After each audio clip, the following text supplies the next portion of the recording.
इन दिनों इंदौर शहर में कुछ ज़्यादा ही जल संकट व्याप्त हो गया है। कहीं जगह ड्रेनेज युक्त पानी तो कहीं पानी ही उपलब्ध नहीं हो रहा है। पिछले दिनों विधानसभा क्षेत्र क्रमांक 5 में जल संकट जमकर गरमाया था, लेकिन वो जिस तरह से गरमाया उसी तरह से ठंडा पड़ गया था।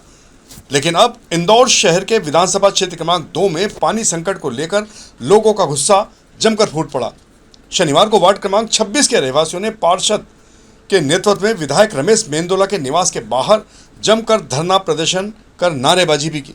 बड़ी संख्या में पहुंचे लोगों ने जल संकट को लेकर नाराजगी जताते हुए नियमित पानी सप्लाई की मांग की है। रहवासियों का कहना है कि कई दिनों से पानी की समस्या बनी हुई है, जिससे दैनिक कामकाज प्रभावित हो रहा है। प्रदर्शनकारियों ने प्रशासन और निगम अधिकारियों के खिलाफ भी जमकर नारेबाजी करते हुए जल्द समाधान की बात कही है। समाधान नहीं होने पर आंदोलन तेज करने की चेतावनी दी गई है। फिलहाल तो विधायक रमेश मेंदोला ने आश्वासन दिया है कि वे जल्द ही महापौर और अन्य अधिकारियों से चर्चा कर इस समस्या का समाधान करेंगे। इंदौर के प्रतिष्ठित यशवंत क्लब का एक वीडियो सोशल मीडिया पर जमकर वायरल हो रहा है।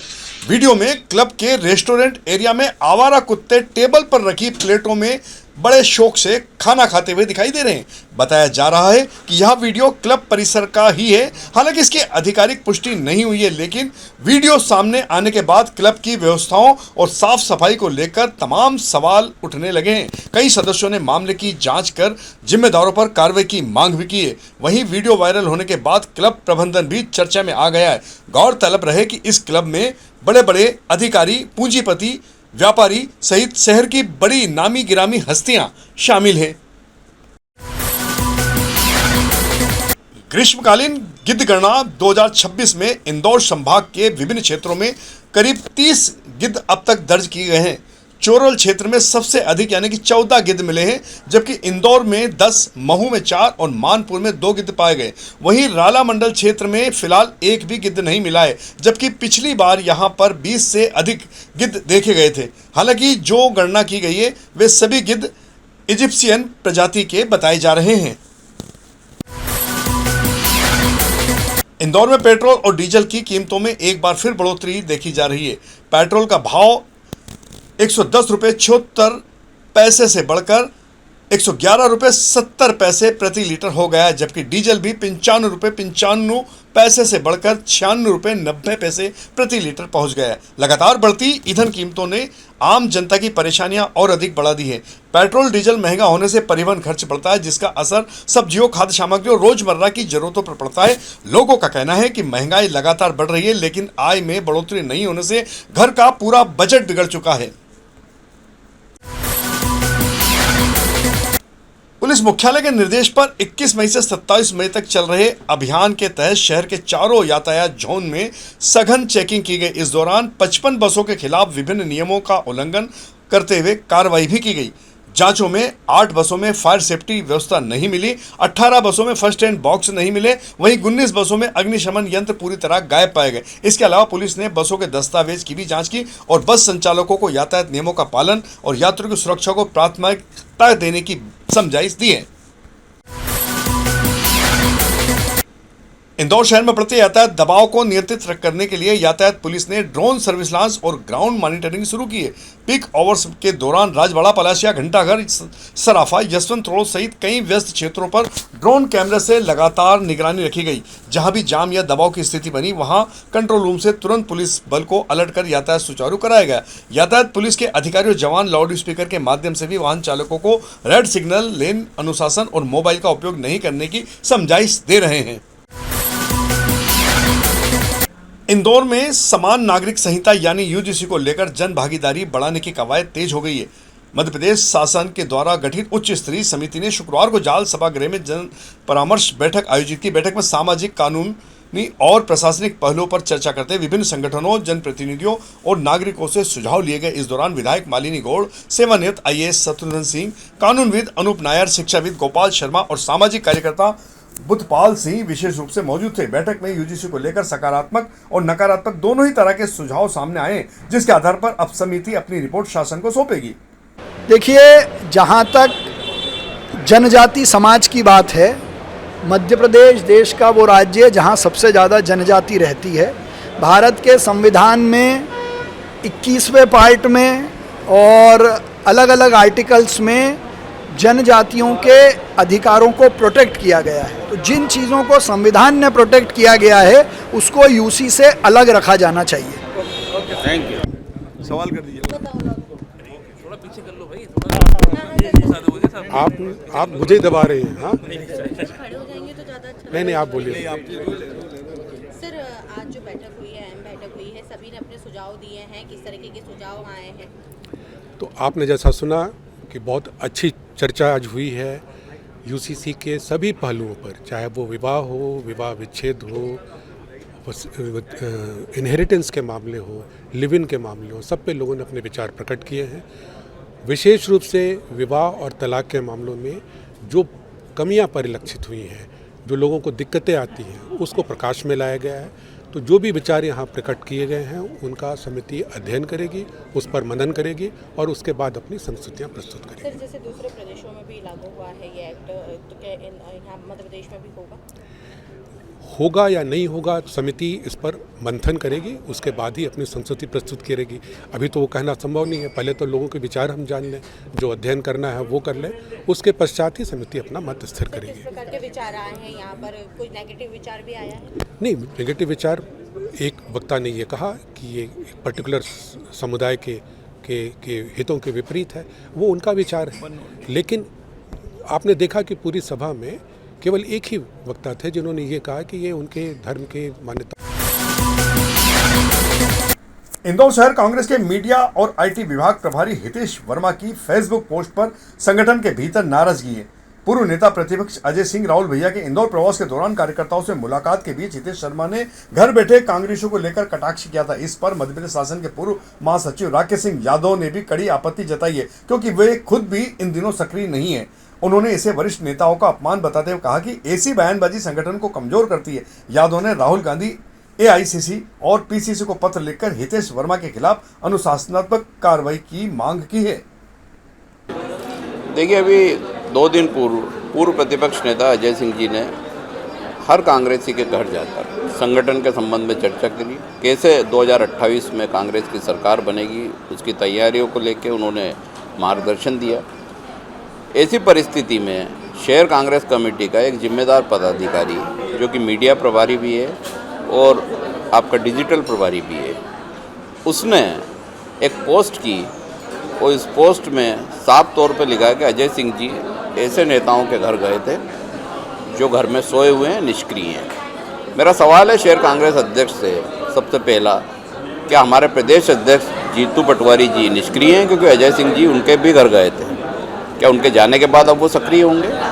इस तरह के कमेंट्स करना और उस कमेंट्स में ये लिखना कि हमें भारतीय जनता पार्टी से सीख लेना चाहिए। बड़ा आश्चर्य होता है कि एक तरफ हम गोडसे की विचारधारा से लड़ने की बात करते हैं, दूसरी तरफ हम हमारे ट्वीटों में, पोस्टों में बीजेपी का उदाहरण देते हैं सीखने के लिए। ऐसे पदाधिकारी भाजपा के स्लीपर सेल हैं, ऐसे लोगों को कांग्रेस से तत्काल बाहर करना चाहिए। इस मामले की मैंने एआईसीसी को, पीसीसी को शिकायत की है, पूरे तथ्य दिए हैं और इस तरीके से कांग्रेस को कमज़ोर करने की कोशिश नहीं करना चाहिए। जीतू पटवारी जी लगातार दिन रात मेहनत करके कांग्रेस को मजबूत कर रहे हैं। नगरीय निकाय के ऐतिहासिक नतीजे 10 महीने बाद आने वाले हैं और ऐसी परिस्थितियों में ये बोलना कि इंदौर में चाहे वो हों राधेश्याम पटेल जी हों, राजू भदौरिया जी हों, अन्य जिनके घर गए वो हों, वो निष्क्रिय हैं। तो क्या संदेश देना चाहती है शहर कांग्रेस, वो स्पष्ट करे।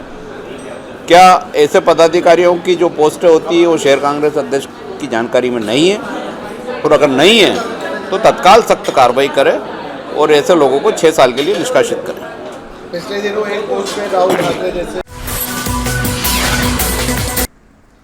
इंदौर नगर निगम के सहायक सीएसआई महेंद्र सिंह चौहान द्वारा जहरीला पदार्थ सेवन किए जाने के मामले में नगर निगम आयुक्त क्षितिज सिंघल का कहना है कि कर्मचारियों के कार्य में लापरवाही पाए जाने पर की गई कार्रवाई पूरी तरह विभागीय और प्रशासनिक प्रक्रिया का एक हिस्सा होती है। महेंद्र सिंह चौहान के खिलाफ भी नियमों के तहत कार्रवाई की गई थी। हालांकि कार्रवाई के बाद इस तरह का कदम उन्हें उठाया जो अत्यंत दुर्भाग्यपूर्ण है। कर्मचारी के उपचार और आवश्यक सहायता के लिए हर संभव सहयोग उपलब्ध कराया जा रहा है। देखिए, जो कार्रवाई की जाती है उनका कोई ना कोई कारण होता है और इस केस में भी मैं श्योर हूँ कुछ ना कुछ रीजंस रहे ही होंगे और दूसरी बात यह है कि विभागीय जब भी कोई जॉब होता है उसमें अगर कोई लापरवाही करता है तो कार्रवाई भी करना हमारे लिए इसलिए भी ज़रूरी रहता है कि ताकि अनुशासन बना रहे और बाकी लोग भी देखें। इस पर्टिकुलर केस में किन कारणों से हुआ है वो मेरे पास अभी तो जानकारी नहीं है, पर कार्रवाई किया जाना एक बहुत ही मतलब विभागीय उसमें अगर कोई लापरवाही होती है तो की जाती है और बहुत लोगों पे की जाती है और बहुत लोगों को उसमें अगर कोई सुधार करता है गलती में तो उस पर वो भी किया जाता है। मुझे नहीं लगता कि इसकी वजह से कोई इतना बड़ा इशू बनना चाहिए, बट अगर ऐसा कुछ है कि ऐसे कुछ इशू हुआ तो वो सब फैक्ट्स के साथ हम लोग आगे बढ़ेंगे उसमें। इंदौर में वृद्धजनों की समस्याओं के समाधान के लिए जिला प्रशासन ने विशेष पहल की है। 25 मई को कलेक्टर सभागृह में सुबह 11 बजे से विशेष जनसुनवाई शिविर आयोजित किया जाएगा, जहां वरिष्ठ नागरिकों की समस्याओं का एक ही स्थान पर निराकरण होगा। अधिक से अधिक वृद्धजन इसका लाभ लें। एडीएम रोशन राय ने बताया कि शिविर में भरण पोषण अधिनियम, पारिवारिक विवाद और सामाजिक उपेक्षा से जुड़े मामलों की सुनवाई होगी। इसके साथ ही पेंशन और स्वास्थ्य जांच की सुविधाएं भी उपलब्ध कराई जाएगी। देखिए, माननीय कलेक्टर महोदय के विशेष निर्देश पर 25 तारीख को वरिष्ठ जन सेवा शिविर किया जा रहा है कलेक्ट्रेट परिसर में, जिसमें वृद्धजनों को यदि कोई उपकरण की आवश्यकता है, जैसे व्हील चेयर है, हियरिंग एड है, तो वो निःशुल्क उपलब्ध कराया जाएगा। दूसरा, वरिष्ठ जन के जो वृद्ध भरण पोषण संबंधी कोई विवाद है तो उनका निराकरण एसडीएम कोर्ट के माध्यम से किया जाएगा। यदि विवाद मध्यस्थ स्तर से होना है, दो पक्षों को बैठकर बात करनी है, तो मध्यस्थ समिति भी उपलब्ध रहेगी जो उसका निराकरण करेगी। एवं इसके अलावा स्वास्थ्य परीक्षण भी रहेगा। स्वास्थ्य परीक्षण में जो होम्योपैथिक हमारा दवाखाना है उसके माध्यम से, एलोपैथी डॉक्टर्स हैं उनके माध्यम से, यूनानी पद्धति से अगर कोई इलाज कराना चाह रहा है तो उसके माध्यम से इलाज किया जाएगा। इस तरह से एक वृद्ध शिविर आयोजित किया जा रहा है जिसमें वृद्धजनों के विभिन्न पहलुओं को समाहित किया गया है, उनको निराश ना होना पड़े, सकारात्मक भाव लेकर वह अपने घरों तक पहुंचे। युवाओं को नशे से दूर रखने के लिए जिला प्रशासन के द्वारा जागरूकता अभियान चलाया जा रहा है। जिला कलेक्टर शिवम वर्मा के अनुसार स्कूलों और कॉलेजों में विशेष जागरूकता समितियां बनाई गई, जिनमें फैकल्टी सदस्य और छात्र शामिल हैं। ये समितियां युवाओं को नशे से दूर रहने और उनके दुष्परिणामों के प्रति जागरूक कर रही है। उन्होंने बताया कि इस अभियान के सकारात्मक परिणाम सामने आने लगे और युवा वर्ग में नशे के खिलाफ जागरूकता बढ़ी है। प्रशासन का उद्देश्य युवाओं को स्वस्थ और सुरक्षित भविष्य की दिशा में प्रेरित करना है। देखिए, नशे के लिए हमारे युवा इस कुरीति से दूर रहें तो दो तरह से अभियान चल रहे हैं। माननीय मुख्यमंत्री जी के निर्देशन में निरंतर हम ऐसे अवैध जो नशाखोरी या इस प्रकार के विषय होते हैं उस पर सख्त कार्रवाई भी करते हैं। साथ ही साथ युवाओं में इसकी जागरूकता बढ़ाने का प्रयास कर रहे हैं, जिससे युवा इस कुरीति से दूर रहकर सकारात्मक चीज़ों में आए। हमारे देश के युवा जो हैं वो बहुत ही समझदार हैं और उनके ऊपर पूरे देश का भविष्य है, और निश्चित ही जब उनको जागरूक करते हैं तो वो खुद ही एक एम्बेसडर की तरह काम करते हुए इसमें अन्य लोगों को भी इससे न जुड़ने के लिए प्रेरित करते हैं। तो सकारात्मक परिणाम भी आ रहे हैं। हमने स्कूलों में जो वरिष्ठ क्लासेस हैं उसमें और कॉलेजेस में इस तरह की नशा उन्मूलन समिति बनाई है, जिसमें कुछ फैकल्टी और कुछ वरिष्ठ छात्र भी इसमें सम्मिलित हुए हैं और उनके माध्यम से भी हम इस संदेश को प्रसारित कर रहे हैं। हमारा प्रयास यही है कि युवा इससे दूर रहें और जो सकारात्मक चीज़ें उससे जुड़े।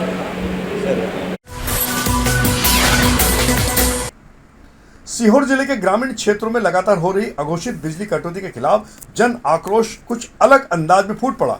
ग्राम चंदेरी के किसान व समाजसेवी एमएस मेवाड़ा के नेतृत्व में ग्रामीणों ने रात 1 बजे सीहोर बिल्किसगंज भोपाल रोड पर कैंडल मार्च और मशाल जुलूस निकाला। ग्रामीणों ने मोमबत्तियां जलाकर मोबाइल की रोशनी में और पटाखे फोड़ते हुए विद्युत विभाग के खिलाफ जमकर प्रदर्शन किया। ग्रामीणों का आरोप है कि भीषण गर्मी के बीच रात में कई बार घंटों बिजली काटी जा रही है, जिससे बच्चों, बुजुर्गों और महिलाओं को भारी परेशानियों का सामना करना पड़ रहा है। प्रदर्शनकारियों ने मुख्यमंत्री और ऊर्जा मंत्री से ग्रामीण क्षेत्रों में रात की बिजली कटौती तत्काल बंद करने की मांग की है। अमरनाथ यात्रा को लेकर भक्तों में जबरदस्त उत्साह देखा जा रहा है। बाबा बर्फानी इस समय अपने पूर्ण आकार में नजर आ रहे हैं, जिससे श्रद्धालुओं में भारी खुशी और आस्था का माहौल है। प्राकृतिक शिवलिंग के बड़े आकार के दर्शन के लिए दूर दूर से भक्त पहुंचने की तैयारी कर रहे हैं। जुलाई माह में यात्रा शुरू होगी। यहाँ भक्तजन 3 माह पहले से ही अमरनाथ यात्रा की तैयारियां आरंभ कर देते हैं। यात्रा मार्ग को लेकर भी विशेष व्यवस्थाएं जुटाई जा रही है, ताकि श्रद्धालु को किसी प्रकार की कठिनाइयां न हो। इंदौर में आबकारी टीम ने देवगुराड़े रोड पर ऑटो से अवैध शराब की एक बड़ी खेप पकड़ी है। इस कार्रवाई में बियर की 72 केन जब्त कर आरोपी भारत मांडरे को गिरफ्तार किया गया। मुखबिर की सूचना पर हुई इस कार्रवाई में आबकारी अधिनियम के तहत आरोपी के खिलाफ कार्रवाई की गई है। और अंत में कार्टून झूठ ना बोले आपके लिए एक खास कार्टून पेश है जो इन दिनों सोशल मीडिया पर जमकर वायरल हो रहा है, जिसे आप स्वयं देखें। तो यह थी हमारी आज की प्रमुख खबरों का सिलसिला आगे भी जारी रहेगा। इंदौर से जुड़ी ताजा और महत्वपूर्ण जानकारियों के लिए आप हमारे दोपहर न्यूज चैनल से लगातार जुड़े रहने के लिए सबसे पहले इसे सब्सक्राइब करें और अन्य को भी सब्सक्राइब करने के लिए प्रेरित करें। यदि आपके पास भी कोई महत्वपूर्ण खबर या जानकारी हो तो आप दोपहर न्यूज चैनल पर दिए गए नंबर के आधार पर संपर्क कर सकते हैं। धन्यवाद।